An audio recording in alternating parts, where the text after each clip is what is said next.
በስመ አብ ወወልድ ወመንፈስ ቅዱስ አሐዱ አምላክ አሜን። በመጀመሪያም በክርስቶስ ክርስቲያን፣ በወልድ ውሉድ፣ በመንፈስ ቅዱስ መንፈሳውያን የተሰኛችሁ የክርስቶስ ቤተሰቦች የእናታችን የእመቤታችን የቅድስት ድንግል ማርያም የአስራት ያደራ ልጆች እስከ ሞት ድረስ በወደደንና ባፈቀረን በጌታችንና በአምላካችን በመድኃኒታችን በኢየሱስ ክርስቶስ ፍጹም የሰላምታ ቃል ሰላም እላችኋለሁ። እንደምን ሰነበታችሁ? አሚን። የጌታችንና የአምላካችን የመድኃኒታችን የኢየሱስ ክርስቶስ ስሙ ከአጽናፈ ዓለም እስከ አጽናፈ ዓለም ከፀሐይ መውጫ እስከ ፀሐይ መግቢያ ድረስ የከበረና የተመሰገነ ይሆነልን። እንዲሁም አትለየውምና እናቱ እናታችን እመቤታችን ቅድስት ድንግል ማርያም ስሟ የከበረና የተመሰገነ ይሆነልን። ቅዱሳን መላእክት፣ ቅዱሳን ጻድቃን፣ ቅዱሳን ሰማዕታት እግዚአብሔር ያከበራቸው ሁሉ እንደየክብራቸውና እንደየሞገሳቸው የተመሰገኑና የተከበሩ ይሆነልን። እንዲሁም የተወደዳችሁና የተከበራችሁ የሰንበት ሚዲያ የዩቲዩብ ቻናል ተከታታዮች ሁላችሁም በያላችሁበት የዓለም ክፍል የእግዚአብሔር አምላክ ሰላምና ፍቅር ከእናንተ ጋር ይሁን። ይህንን መርሃ ግብር በየሥራ ቦታችሁ በየመኖሪያ ቤታችሁ ሆናችሁ በእምነት የምታደምጡ የቅዱሳኑ ረድኤትና በረከት ከእናንተ ጋር ነው። እንዲሁም ከጠላታችን ከዲያብሎስ እስራት እንፈታለን፣ ከያዘንም ደዌ እንድናለን። ሁላችሁም የሰንበት ሚዲያ ዩቲዩብ ቻናል ተከታታዮች በሀገር ውስጥም በሀገር ውጭም ያላችሁ ይህንን መንፈሳዊ ቻናል ሁልጊዜ በየዕለቱ ሰብስክራይብ፣ ላይክ፣ ሼር በማድረግ አገልግሎቱን እንድትደግፉና ያላችሁን ሐሳብና አስተያየት በኮመንት ስር እንድታስቀምጡልን እንጠይቃለን። እንዲሁም የየዕለቱን መርሃ ግብሮች ሁልጊዜ በዚህ ቻናል ስለምንለቅ መርሃ ግብሮቹን በቻናላችን በመግባት እንድትከታተሉ ስንል በአክብሮት እንጋብዛለን። በድጋሚ እግዚአብሔር አምላክ ሰላምና ፍቅር ከእናንተ ጋር ይሁን። እንኳን በታኅሳስ 13 ቀን ታስበውና ተከብረው ለሚውሉ ለቅዱሳን በዓላት በዚች ቀን በእስላሞች ዘመን አባ በጽንፍሬዎስ በሰማዕትነት ያረፈበት የዕረፍቱ መታሰቢያ በዓል በሰላም አደረሳችሁ አደረሰን። ይህ የከበረ መነኩስ በምስር ሀገር በወንዝ ዳር ባለች በሊቀ መላእክት ቅዱስ ገብርኤል ቤተ ክርስቲያን ውስጥ መንኩሶ ታላቅ ተጋድሎን ሲጋደል ኖረ። ስለ ቀናች ሃይማኖትም ከእስላሞች መሳፍንት ጋር ተከራከረ። ጌታችን ክርስቶስንም መለኮቱን ገለጠላቸው፣ አምላክነቱንም አስረዳቸው። ስለዚህም እስላሞች ባፈሩ ጊዜ ተቆጡ፣ ጽኑ ስቃይንም አሰቃዩት፣ ራሱንም በሰይፍ ቆረጡ። ሰማዕትነት አክሊልንም በመንግሥተ ሰማያት ተቀበለ። እግዚአብሔር ምስጋና ይሁን፣ እኛንም በጸሎቱ ይማረን፣ በረከቱም ከኛ ጋር ትኖር ለዘላለሙ አሜን። በዚችም ቀን ከላይኛው ግብጽ ቅዱስ አባት አብራኮስ አረፈ። ይህም ቅዱስ ዕድሜው 20 ዓመት ሲሆን መንኩሶ መልካም የሆነ ታላቅ ተጋድሎን ተጋደለ። ሰይጣንም ከእርሱ ጋር በመጣላት በተሸነፈና በደከመ ጊዜ በእርሱ ላይ ምን ማድረግ ባልተቻለው ጊዜ ፊት ለፊት ተገልጦ መጥቶ እነሆ ከዚህ ዕድሜህ ሌላ 50 ዓመት ቀረህ አለው። በዚህም ወደ ስንፍና ሊጥለው ወዶ ነው። ሽማግሌውም እንዲህ ብሎ መለሰለት፣ አሳዘንከኝ። እኔ ሌላ 100 ዓመት እኖር ዘንድ ስላሰብኩ ቸል ብያለሁ። አንተ እንዳልከውም ከሆነ ከቀድሞው እጅግ አብዝቼ እጋደል ዘንድ ይገባኛል አለው። ከዚህም በኋላ ተጋድሎንና በገድል መጸመዱን አበዛ። 70 ዓመታትንም ከተጋደለ በኋላ በዚያች ዓመት አረፈ። ለእግዚአብሔር ምስጋና ይሁን፣ እኛንም በቅዱሳኑ ጸሎት ይማረን፣ በረከቱም ከኛ ጋር ትኖር ለዘላለሙ አሜን። በዚች ቀን በደብረ ቀልሞን የሚኖር የገዳማዊ የአባ ሚካኤል የዕረፍቱ መታሰቢያ ነው። በረከቱም ከኛ ጋር ትኖር ለዘላለሙ አሜን።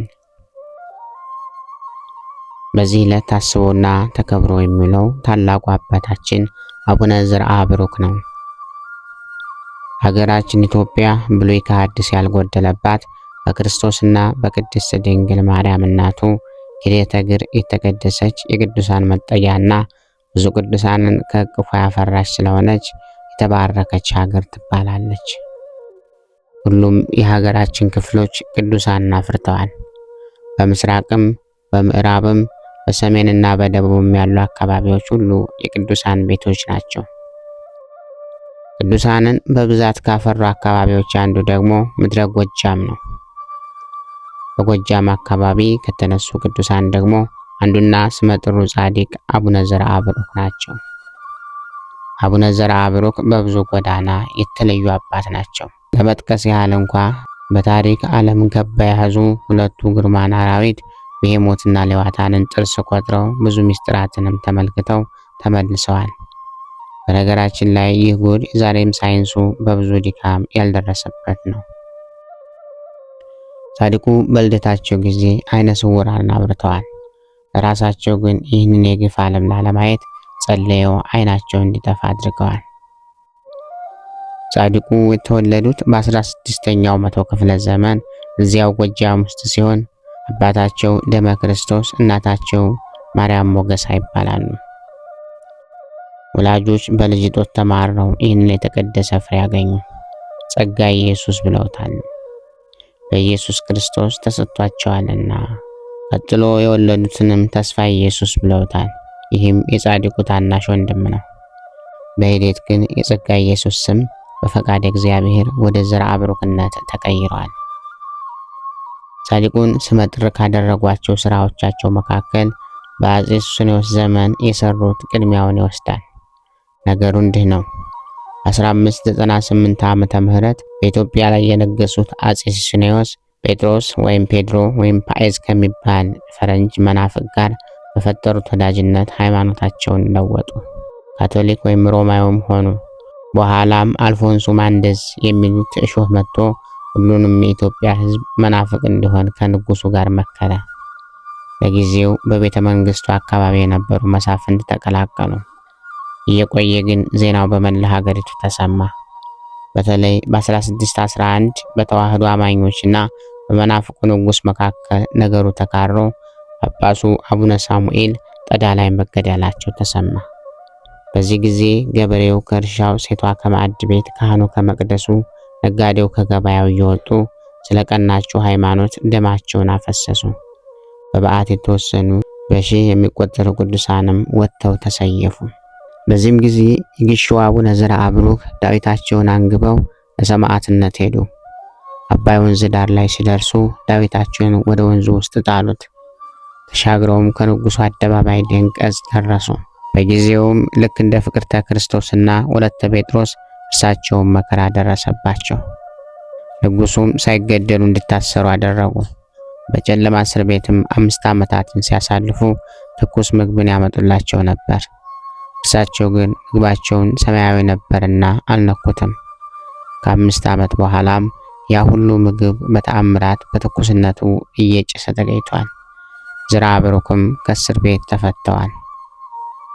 እግዚአብሔር በካህዱ ንጉስ ላይ ፈርዶ ፋሲል ነግሷል። ሃይማኖት ተመልሷል። ጻድቁም በአባይ ወንዝ ላይ የጣሉት ዳዊታቸው ሳይርስ አግኝተውታል። ጎጃም ሲደርሱም ሰይጣን እሳቸውን መስሎ ሊያስት ስላገኙት ወደ ጥልቁ አስምጠውታል። በተረፈ ዘመናቸው አቡነ ዘርአብሩክ ብዙ ተጋድለው ጥር 13 ቀን አርፈዋል። ድንቅ ሰሪ አባት ናቸውና ዛሬም በግሼ ብዙ ተአምራትን ይደረጋሉ። ረድኤታቸው በረከታቸው ይደርብን፣ በጸሎታቸውም ይማረን፣ ሀገራችንም ሰላም ፍቅር ያድርግልን። በዚህ ዕለት ታስቦና ተከብሮ የሚለው ሌላው ቅዱስ አባታችን አባ መቃርስ ነው። በዚች ቀን ቆቅ ሲመገብ የነበረ የአባ መቃርስ መታሰቢያ ነው። የቅዱስ ከታናሽነቱ ጀምሮ ሕያው እግዚአብሔርን መከተል ፈለገ። የቤተ ክርስቲያንም ትምህርት መጻሕፍትንም ተማረ።